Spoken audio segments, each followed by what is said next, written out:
Section 26 of End of the first part of Chapter 11. End of the first part of Chapter 11. Please visit LibriVox.org. Recording by Anna Simon. The Theory of the Leisure Class by Thorstein Veblen. Chapter 11. The Belief in Luck. The gambling propensity is another subsidiary trait of the barbarian temperament. It is a concomitant variation of character of almost universal prevalence among sporting men and among men given to warlike and emulative activities generally. This trait also has a direct economic value. It is recognized to be a hindrance to the highest industrial efficiency of the aggregate in any community where it prevails in an appreciable degree. The gambling proclivity is doubtfully to be classed as a feature belonging exclusively to the predatory type of human nature. The chief factor in the gambling habit is the belief in luck, and this belief is apparently traceable, at least in its elements, to a stage in human evolution antedating the predatory culture. It may well have been under the predatory culture that the belief in luck was developed into the form in which it is present as the chief element of the gambling proclivity in the sporting temperament. It probably owes the specific form under which it occurs in the modern culture to the predatory discipline. But the belief in luck is in substance a habit of more ancient date than the predatory culture. It is one form of the artistic apprehension of things. The belief seems to be a trait carried over in substance from an earlier phase into the barbarian culture, and transmuted and transmitted through that culture to a later stage of human development, under a specific form imposed by the predatory discipline. But in any case it is to be taken as an archaic trait, inherited from a more or less remote past, more or less incompatible with the requirements of the modern industrial process, and more or less of a hindrance to the fullest efficiency of the collective economic life of the present. While the belief in luck is the basis of the gambling habit, it is not the only element that enters into the habit of betting. Betting on the issue of contests of strength and skill proceeds on a further motive, without which the belief in luck would scarcely come in as a prominent feature of sporting life. This further motive is the desire of the anticipated winner, or the partisan of the anticipated winning side, to heighten his side's ascendancy at the cost of the loser. Not only does the stronger side score a more signal victory, and the losing side suffer a more painful and humiliating defeat, in proportion as the pecuniary gain and loss in the wager is large, although this alone is a consideration of material weight. But the wager is commonly laid also with a view, not avowed in words nor even recognized in set terms in petto, to enhancing the chances of success for the contestant on which it is laid. It is felt that substance and solicitude expended to this end cannot go for naught in the issue.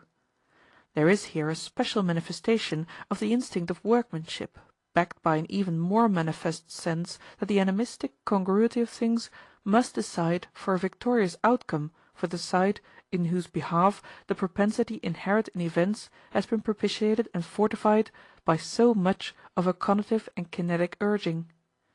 This incentive to the wager expresses itself freely under the form of backing one's favorite in any contest, and it is unmistakably a predatory feature. It is as ancillary to the predaceous impulse proper that the belief in luck expresses itself in a wager. So that it may be set down that, in so far as the belief in luck comes to expression in the form of laying a wager, it is to be accounted an integral element of the predatory type of character. The belief is, in its elements, an archaic habit, which belongs substantially to early undifferentiated human nature. But when this belief is helped out by the predatory emulative impulse, and so is differentiated into the specific form of the gambling habit, it is, in this higher developed and specific form, to be classed as a trait of the barbarian character. The belief in luck is a sense of fortuitous necessity in the sequence of phenomena. In its various mutations and expressions it is of very serious importance for the economic efficiency of any community in which it prevails to an appreciable extent. So much so as to warrant a more detailed discussion of its origin and content and of the bearing of its various ramifications upon economic structure and function, as well as a discussion of the relation of the leisure class to its growth, differentiation, and persistence. In the developed integrated form in which it is most readily observed in the barbarian of the predatory culture, or in the sporting man of modern communities, the belief comprises at least two distinguishable elements, which are to be taken as two different phases of the same fundamental habit of thought, or as the same psychological factor in two successive phases of its evolution.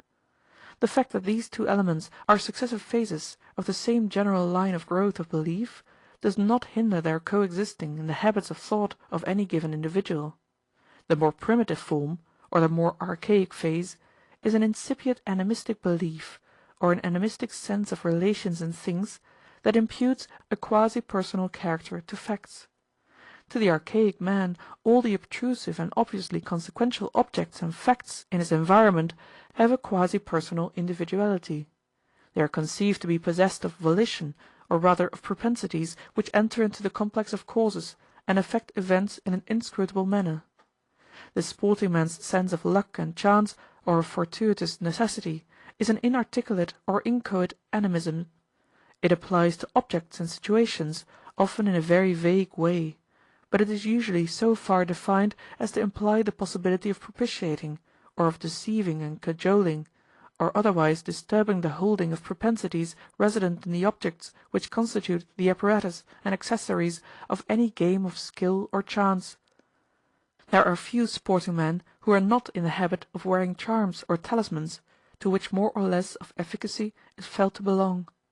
And the proportion is not much less of those who instinctively dread the hoodooing of the contestants, or the apparatus engaged in any contest on which they lay a wager, or who feel that the fact of their backing a given contestant or side in the game does and ought to strengthen that side, or to whom the mascot, which they cultivate, means something more than a jest.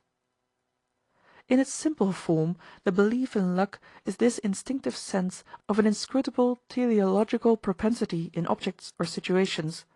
Objects or events have a propensity to eventuate in a given end, whether this end or objective point of the sequence is conceived to be fortuitously given or deliberately sought. From this simple animism the belief shades off by insensible gradations into the second derivative form or phase above referred to, which is a more or less articulate belief in an inscrutable preternatural agency. The preternatural agency works through the visible objects with which it is associated, but is not identified with these objects in point of individuality. The use of the term preternatural agency here carries no further implication as to the nature of the agency spoken of as preternatural. This is only a farther development of animistic belief. The preternatural agency is not necessarily conceived to be a personal agent in the full sense, but it is an agency which partakes of the attributes of personality to the extent of somewhat arbitrarily influencing the outcome of any enterprise, and especially of any contest. The pervading belief in the Hamingia or Gipta, Gaifa, Autna, which lends so much of colour to the Icelandic sagas specifically, and to early Germanic folk legends, is an illustration of this sense of an extra-physical propensity in the course of events. In this expression or form of the belief, the propensity is scarcely personified, although to a varying extent an individuality is imputed to it. And this individuated propensity is sometimes conceived to yield to circumstances, commonly to circumstances of a spiritual or preternatural character. A well-known and striking exemplification of the belief, in a fairly advanced stage of differentiation and involving an anthropomorphic personification of the preternatural agent appealed to, is afforded by the wager of battle. Here the preternatural agent was conceived to act on request as umpire, and to shape the outcome of the contest in accordance with some stipulated ground of decision, such as the equity or legality of the respective contestants' claims. The like sense of an inscrutable but spiritually necessary tendency in events is still traceable as an obscure element in current popular belief, as shown for instance by the well-accredited maxim, "Thrice is he armed who knows his quarrel just," a maxim which retains much of its significance for the average unreflecting person even in the civilized communities of today. The modern reminiscence of the belief in the Hamingia or in the guidance of an unseen hand, which is traceable in the acceptance of this maxim, is faint and perhaps uncertain, and it seems in any case to be blended with other psychological moments that are not clearly of an animistic character. For the purpose in hand it is unnecessary to look more closely into the psychological process or the ethnological line of descent by which the later of these two animistic apprehensions of propensity is derived from the earlier. This question may be of the gravest importance to folk psychology or to the theory of the evolution of creeds and cults. The same is true of the more fundamental question whether the two are related at all as successive phases in a sequence of development. Reference is here made to the existence of these questions only to remark that the interest of the present discussion does not lie in that direction.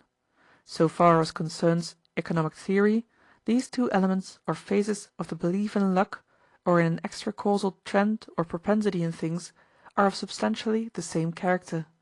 They have an economic significance as habits of thought which affect the individual's habitual view of the facts and sequences with which he comes in contact, and which thereby affect the individual's serviceability for the industrial purpose.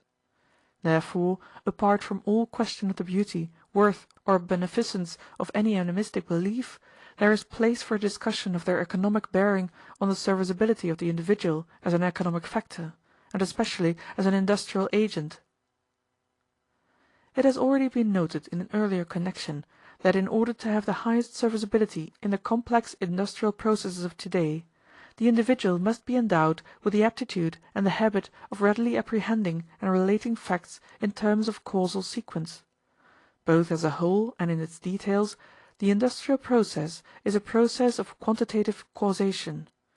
The intelligence demanded of the workman, as well as of the director of an industrial process, is little else than a degree of facility in the apprehension of and adaptation to a quantitatively determined causal sequence. This facility of apprehension and adaptation is what is lacking in stupid workmen, and the growth of this facility is the end sought in their education, so far as their education aims to enhance their industrial efficiency. In so far as the individual's inherited aptitudes or his training incline him to account for facts and sequences in other terms than those of causation or matter of fact, they lower his productive efficiency or industrial usefulness. This lowering of efficiency through a penchant for animistic methods of apprehending facts is especially apparent when taken in the mass, when a given population with an animistic turn is viewed as a whole. The economic drawbacks of animism are more patent and its consequences are more far-reaching under the modern system of large industry than under any other.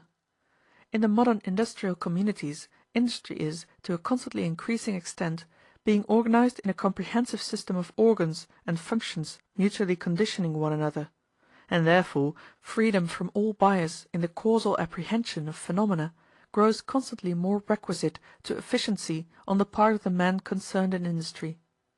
Under a system of handicraft, an advantage in dexterity, diligence, muscular force, or endurance may, in a very large measure, offset such a bias in the habits of thought of the workman.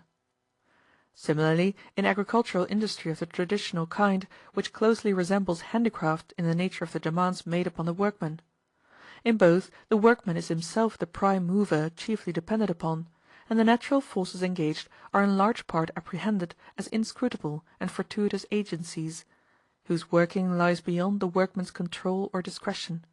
In popular apprehension there is in these forms of industry relatively little of the industrial process left to the fateful swing of a comprehensive mechanical sequence which must be comprehended in terms of causation, and to which the operations of industry and the movements of the workman must be adapted.